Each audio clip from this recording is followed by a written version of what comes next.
Since 1887, the Stonington Free Library has been a center for knowledge, ideas, creativity, and entertainment. It is a comfortable and welcoming community space for the town of Stonington, Connecticut, where all ages can explore, discover, gather, and learn within a building of distinctive and unique architecture. This video program is an evolution to expand the offerings of the library to share directly in your home or organization.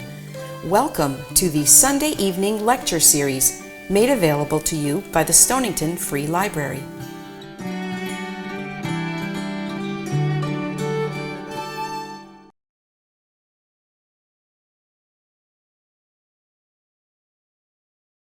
Hi, Mario.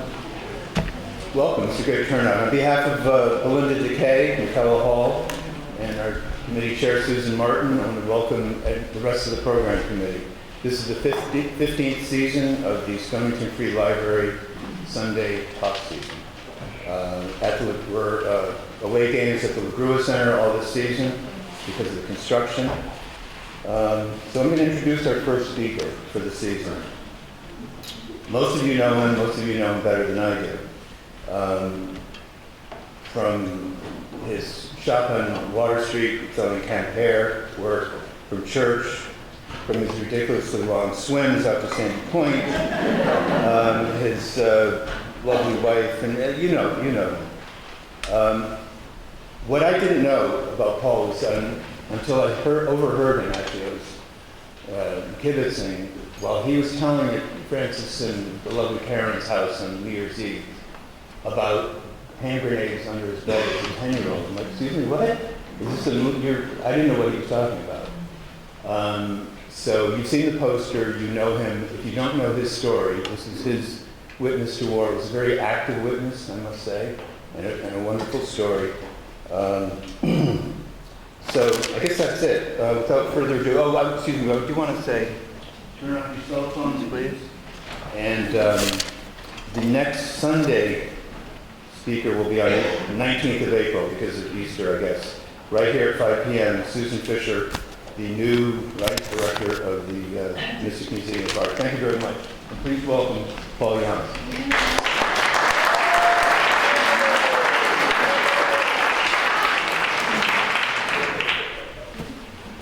Good evening. First, I'd like to say a few words. Thank yous. I want to say thank you to and from the Stonington Library for giving me the chance to talk about my child witness of war. Then I want to talk specifically about Michaela. Where you are.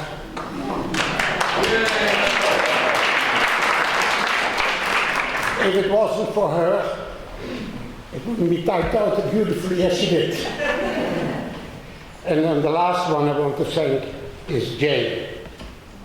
Helped me remembering events which happened 80 years ago. Good evening. I'm going to start off and showing you in the beginning a short story about how we lived in Holland before the war started. So I'm supposed to make this in. This is Holland.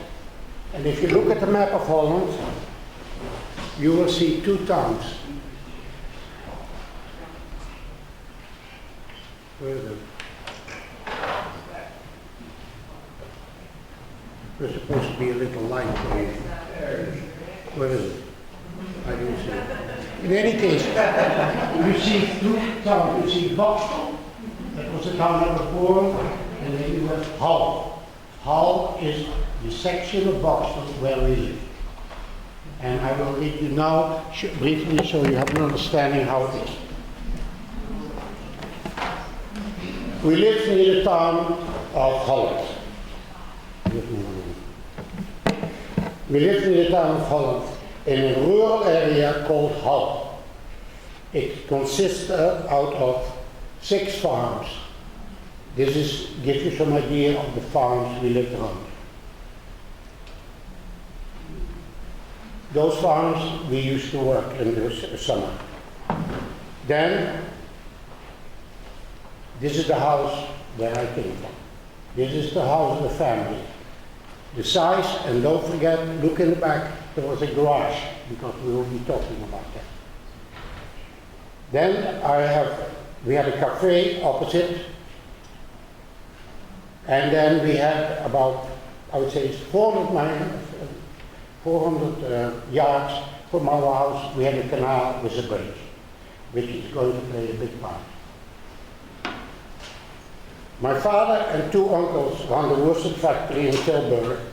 Tilburg, you see, I named it. While my mother cared for the children.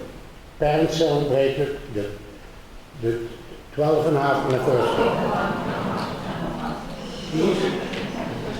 These are the 10 children. Now,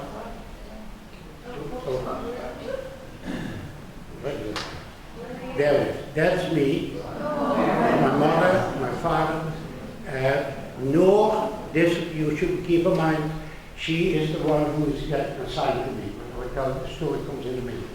Which one are you? Oh, sorry. Can you hear me?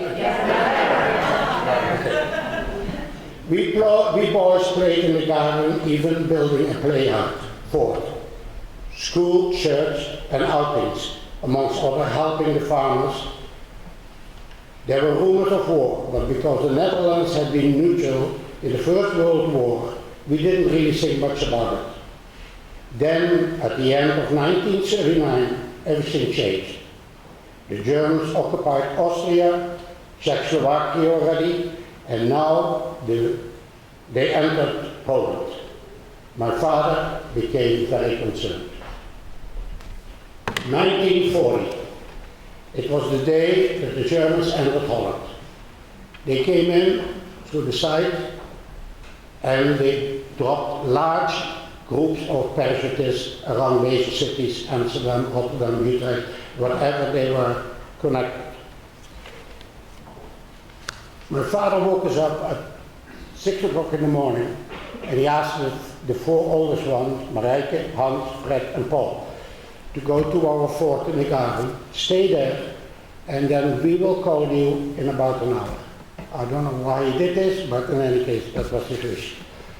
When we came back for breakfast, we had breakfast together, and then he took the four he had asked for, he took them aside. And he said to them, I'm going to assign each of you one of the younger children. Noah, who I showed you there, was the girl I had to look after. Whatever happens, he said, whatever your mother or your father get killed, that's the only one you look after. Don't worry about the rest of the family. So, don't worry about the rest of the family. And so that's what we did. Then the first Germans arrived. A scout car arrived. The man walked up to my father who was standing in the front of house, and my father had a binocular hanging here, Zeiss Icon, which was one of those very fancy binoculars. And he said to my father, you cannot keep that. We have to have it. And that little incident changed my father, who became, and told us shortly after that, I dare these Germans. And he did. So he came home while the Germans entered through our village, and he took the children, the oldest one together, and he said, we had 2 cars in the garage. We had enough space out of the garage which was a windowless storage space. So we got some farmers to come, they all lifted up the car, put it in the storage space, and believe it or not, the next day he had 2 masons and we built up a wall. And that car stayed there the whole war. We will laugh about it, that about a few weeks later, the inspector from the village came and said, Mr. Janssen, where is your second car? He said, it's easy. The Germans took my binocular, they didn't give me a receipt. They took my car and they didn't give me a receipt. And their car, nobody talked about it anymore. And believe it or not, none of our kids even brought it up. Then we started the first rationing. The rationing were applied to milk, meat, milk, meat, bread and butter. And the interesting thing is milk. We used to get 3 quarts of milk. Obviously when it started becoming the rationing, the 3 milk became 2 milk. And my mother put water with the milk in order to get them the same. And it even went down to that we had 1 quart of milk for the same family. There's 2 quarts of water, and we would say to my mother, this porridge is not like it used to be. Then, one other thing is, for all of you to understand, there were no more oranges during the war, no more bananas, no more peanut butter, no more coffee. We drank Janssens coffee. Then, the other thing was, the SS and the Gestapo entered our area. And that is the first time that we all became aware that they were there for a particular reason, the Jews. And so we noticed that kids in our school had a little star. And we also heard from my father that people were picked up. We didn't know where they were going at that time, but later on, when the next year we found out that Holland also had a camp close by, what they called an assembling point. By 1941, we had 12 children in the family, so my parents were busy. And the people talked a lot about the war, and my father, I have to give him great credit, he kept us all informed. One day, since the SS had arrived, the general of the SS was shot by a Dutchman. And the consequences were that they put 120 people against the wall, told them who did it, nobody answered, they shot them all. About a short time thereafter, 2 Germans were killed, and there were 160 people who were shot at that. It was the first time that the underground in Holland became aware of what was taking place. And they eventually put a damper on it, so that there would be one command in Holland who would instruct people when somebody should be killed. Because everybody did it on his own. My father probably, when he was so upset, he might have done the same.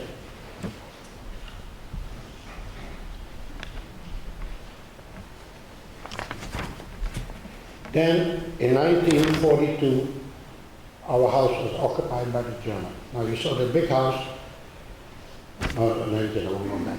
But the big house, we were allowed to keep the upstairs, 2 floors. We were allowed to keep the kitchen. Everything downstairs was theirs. And we lived with that, believe it or not, nearly 2 years. I have to say one thing for the credit to the people who were there. They were polite, they were not interfering with us, they did their thing. And they were all there to save the bridge, which was obviously important to them. Then young people were shipped to Germany. Young people in Holland, not for the concentration camp, but to help with the factories, because younger Germans were sent to the war. And we noticed already that the younger generation of Germans, 16, 17 years old, they would arrive in Holland. So the younger men, there were 300,000 people were there. Then in January, we numbered, sorry, I forgot something.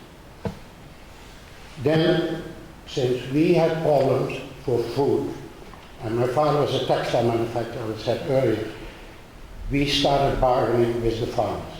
And so, when they killed a pig, my father would give them the piece of cloth and us for his wife to make a coat, and then we would get a piece of it. This is the way it went. But the most important thing was butter. Butter was something that our family liked very much.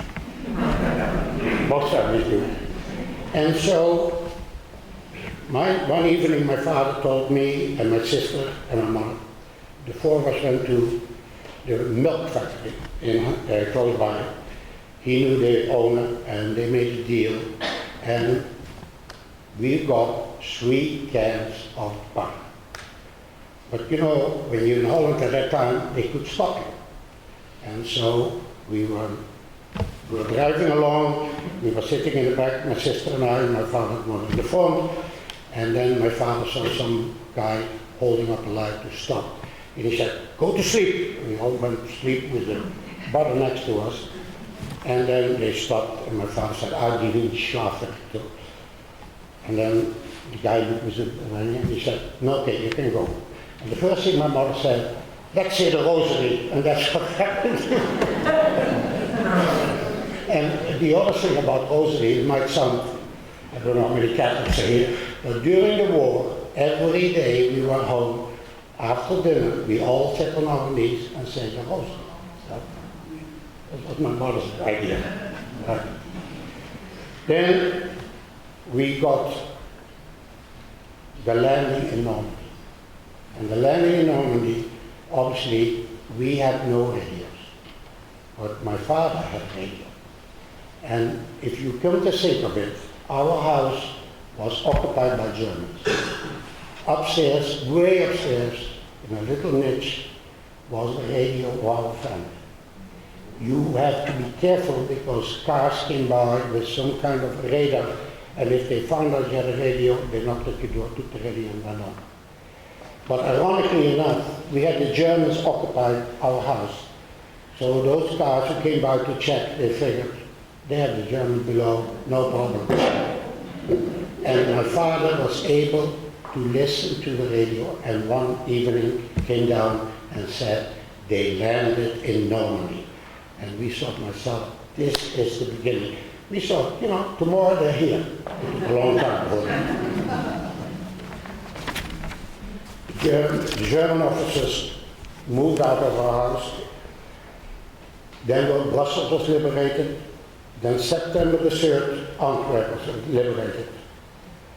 And we entered the 1944 in the fall, in September. We were early all to church. It was a beautiful day, and we thought to ourselves, what is going on?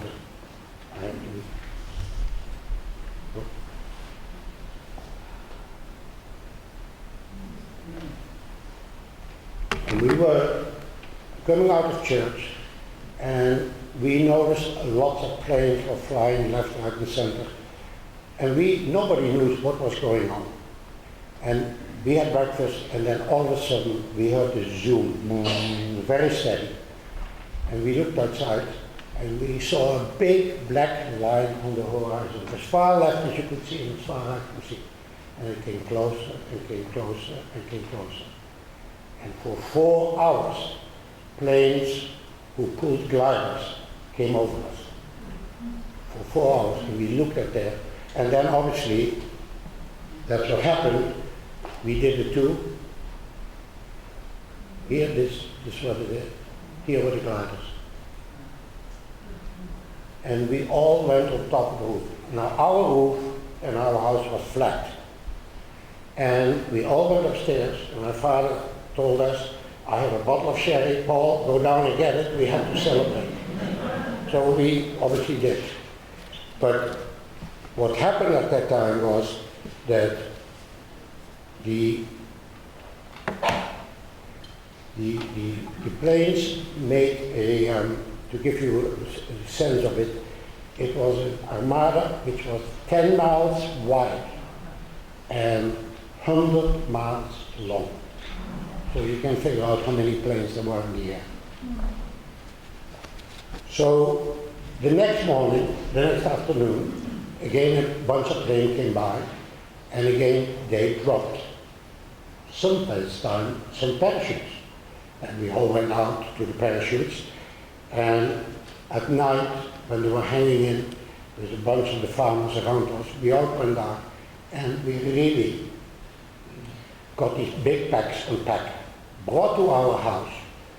There was medical supply in one, there was food in another one, and there were grenades for mortars in it. And believe it or not, we never thought anything about it. We all brought them upstairs, we put the mortars on our bed, we slept on it for the rest of the war. Never gave a thought about the danger. And ironically enough, when the war was finally over, when one of the Scottish soldiers who liberated us, said to us, my father said to them, what are we going to do with these models? Oh, he said, we have enough. He said, please take them. We had to beg. So, but it was amazing to see these things come down. Then my father was advised the third day through the underground that there was a family in Holland where a jeep had arrived with 4 Americans. It was a glider which was shot down, the jeep got out and the 4 Americans lived there. They needed to be fed. And so my father told us, my sister and I, we would have our little cart with a donkey in front. We had a donkey at that time in our house. He put in some wine, some food for the people, and off we went. And obviously, the one thing I gave the German soldiers, not the Gestapo, they waved to, Kinderhead, or Makasi, fine. We got there, and believe it or not, for 5 days, we fed 4 Americans. At that time, I never saw special to be in America, but I was there nevertheless.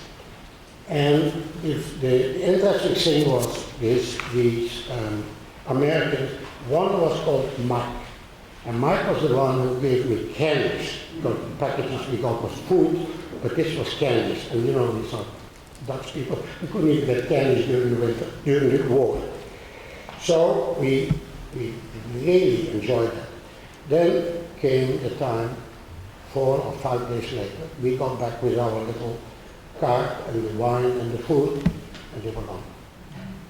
And obviously I tried, even through my son-in-law who lived in Washington, to find out who this might be. I never had a contact with them. But, well, I would say this, that we as a family never had to worry about food, thanks to the farmers who lived around us. There was a kind of an unwritten law, and I have to say this as somebody who lived through the war, there was much more cooperation with neighbors and people together than doing without the war. We seem to be bitter nearby, talking about things or fighting about things which were not very important. But that was really something that really was amazing.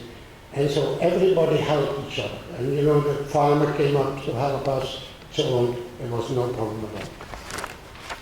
But having had the land in Normandy, we thought the war is over. It wasn't over at all. It was something still to come. Because everything finished after Market Garden relative to Holland. But then you will notice the 3 crosses there. Those were 3 bridges. The Germans blew up because they were afraid that the Allied troops would cross, and the Germans were always in the northern part of Holland. But then again, at the same time, you see this arm coming out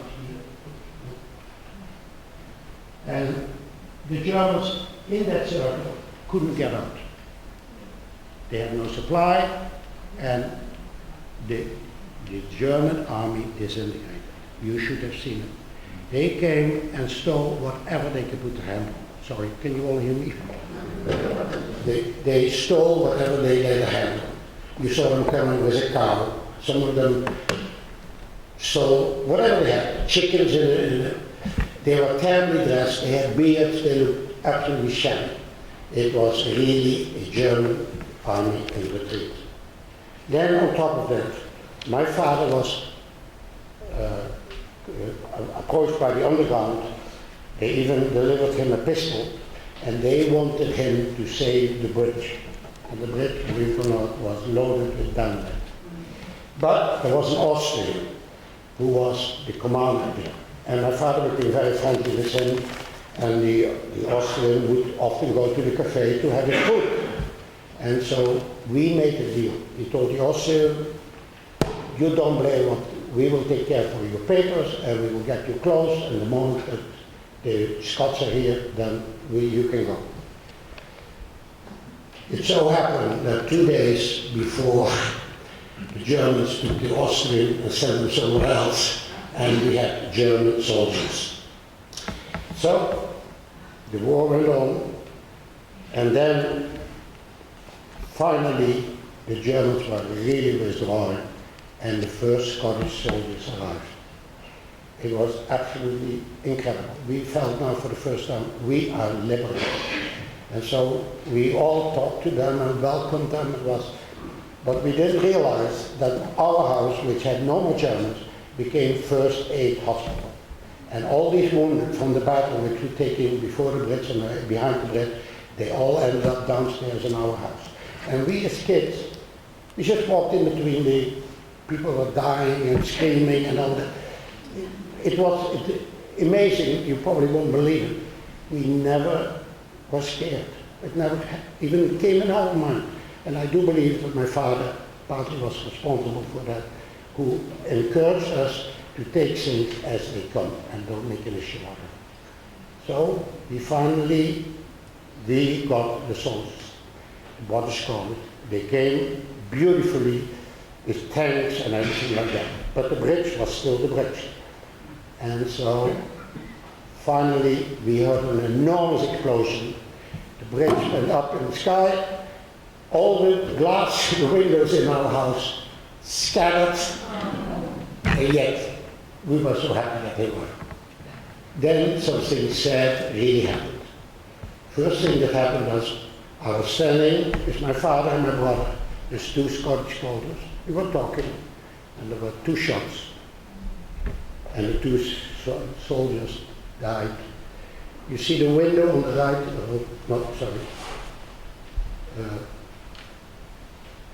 but anyway, the window on the top there was a sniper, and he shot the two soldiers right in front of us. And they dropped dead like that. It was a sharpshooter or whatever it was. We were absolutely shocked. The soldiers attacked this cafe, and obviously for the rest it was history. The German was killed.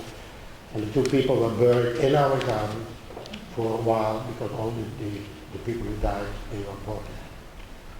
And then the next thing was, and so the next thing, which was that a jeep arrived in front of our house, and a captain was there, and he said to my father, this was the jeep of a British intelligence officer or something, yeah. And he said to my father, do you know where Camp Vlucht is? And Camp Vlucht was the assembly point for the Jews, which were picked up. And he said to me, yes, I know, but I cannot leave here. But my son will not give you the direction, so he can go with you, but do drop him off at the swimming pool, because at that time the road went to him. It so happened that the driver didn't follow my father's instruction, and I drove in my life into a concentration camp. And I have to say, we might have seen all pictures of it. To see it in my own eyes was incredible. They were all emancipated. There were no dead people in there, but they were all in the stripes outfits. They were so emancipated, it was just sickening. And obviously I didn't expect all this, so I said to the officer, I said, you know, you're supposed to drop me off over there. And he told his driver, please bring him back home, and that is what he did. And so we went back home. But that was really the one thing that I never even, when I see these pictures now and people talk about it, I saw it. And I have to tell you, it's horrible. What they did to the Jewish people in Holland. And interesting enough, we in Holland, because when the Jews were being picked up, a lot of families tried to get their children in other families. And we did get one day a Jewish girl in our family for about three or 4 weeks. And she was going to be sent to another family that would adopt her in a row of children. They were very smart about it. If you had, for example, a baby and your kids were very old, they would say, might be some Jewish baby. But they took, so the girl came to our house. She was picked up about 4 weeks later, and she was placed in a family, in a row of children, and nobody knew. And there were hundreds of children saved that way, because a lot of Jews couldn't get out, they were picked up, and the Germans had absolutely no consideration for the Jews. And I will say that it isn't the German soldier as much as it is the SS and the Gestapo.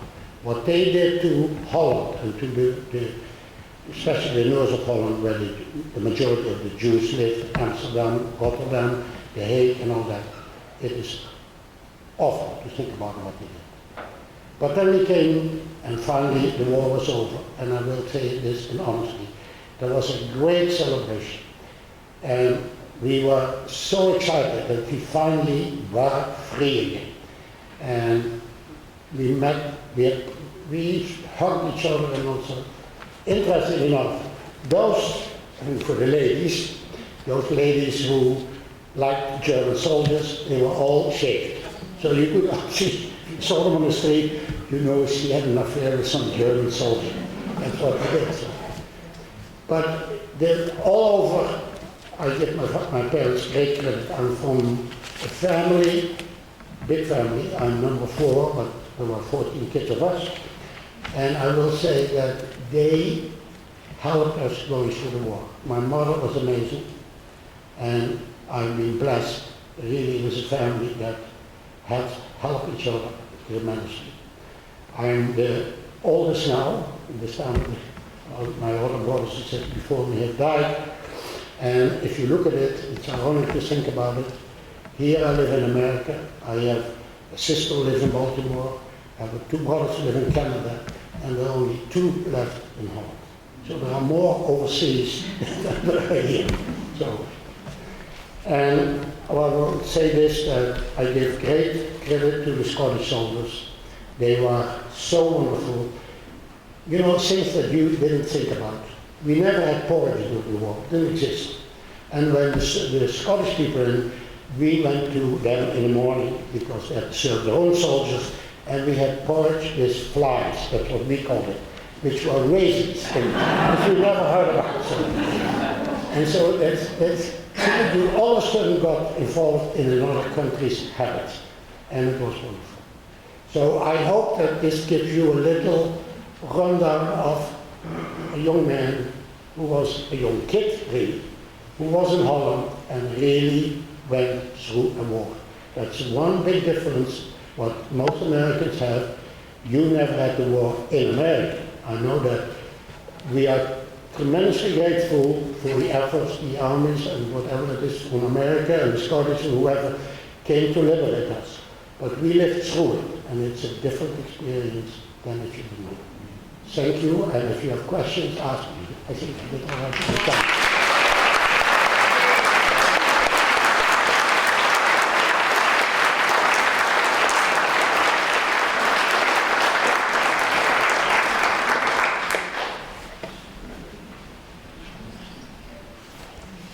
We have lots of time, so lots of questions, I'm sure.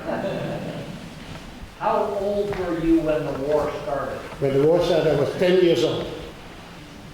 And when the war ended, I was 15. My birthday was in November, but I consider myself, was in May, I consider myself 15, yeah. Well, was your father able to keep his business going during No, the war? my father's business, He wasn't, how did he support the family? my father and his 2 brothers did something which I probably should have mentioned.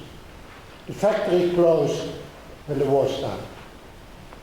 Not immediately, but we did not get supplies anymore. It was a weaving company in Worcester, very high quality. But if you can't get the yards, there was no business.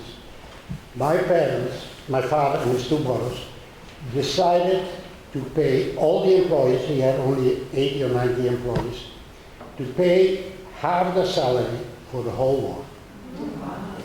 And he, I'm sure, his brother took care of himself. We lived very frugal, I will say that. Not only that, because he taught it to be frugal, we simply couldn't get what we would like to get. Because when I say things, you couldn't get this, you couldn't get that. Bread, we would have 1 loaf of bread with 13 kids. Huh? And these other things that I will go back to that because I forgot to show you, which is a nice story. You see that little thing? That is every one of us. My mother gave us a little cup like that. We got it on Saturday night, It was filled with butter, and that was your butter for the week. And interesting enough, some of them eat it immediately. I always waited till the next Friday because I could make deals with my boss. And I remember when I left home, my mother for America, she made sure I had that little cup with me, and I still have it at home. So I felt I should tell you that story. Yeah, it was really. Everyone in the family survived.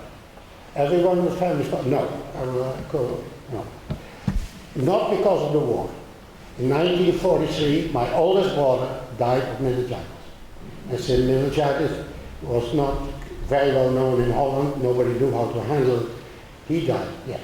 And it was really something that for my parents was a very difficult thing to take. Because they were, the oldest son to begin with. And the other thing is that wait a minute, I forgot one more.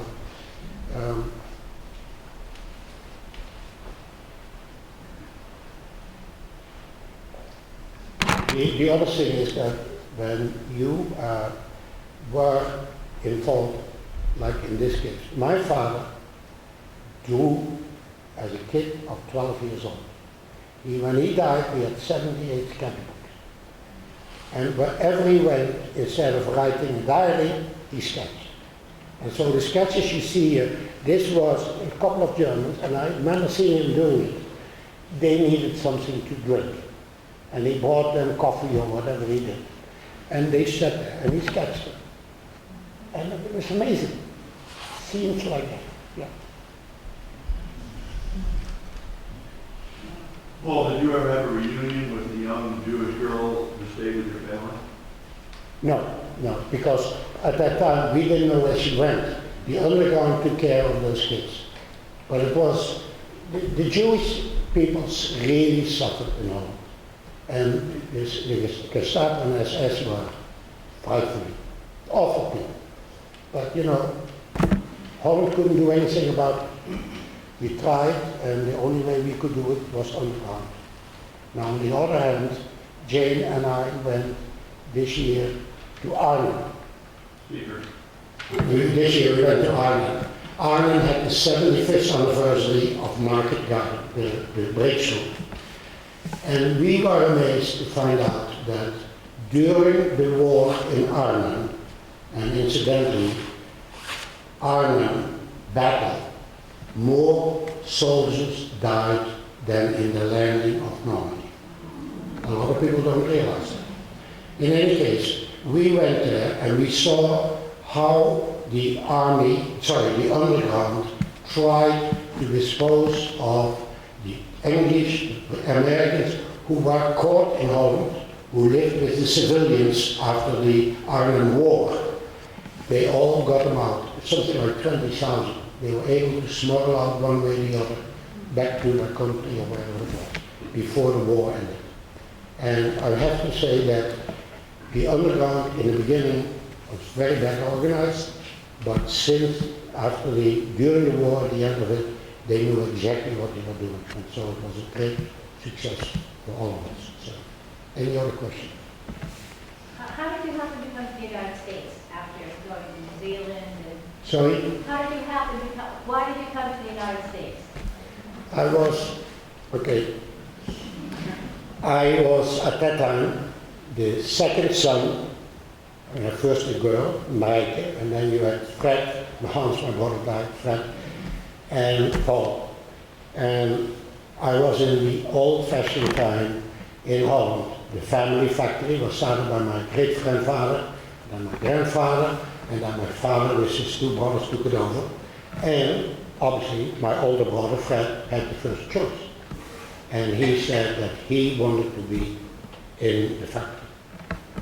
And so that meant that if something happened to my father, he would take his place. And so they asked me, would you like to work for us? And I said, no, I own it, part of it, but I don't want to work for it. And so I made up my mind. I emigrated to New Zealand. Lived there for 2 years. I will tell you the story since we're talking the story and giving credit to my father. I wrote him a very long letter after living there 6 months.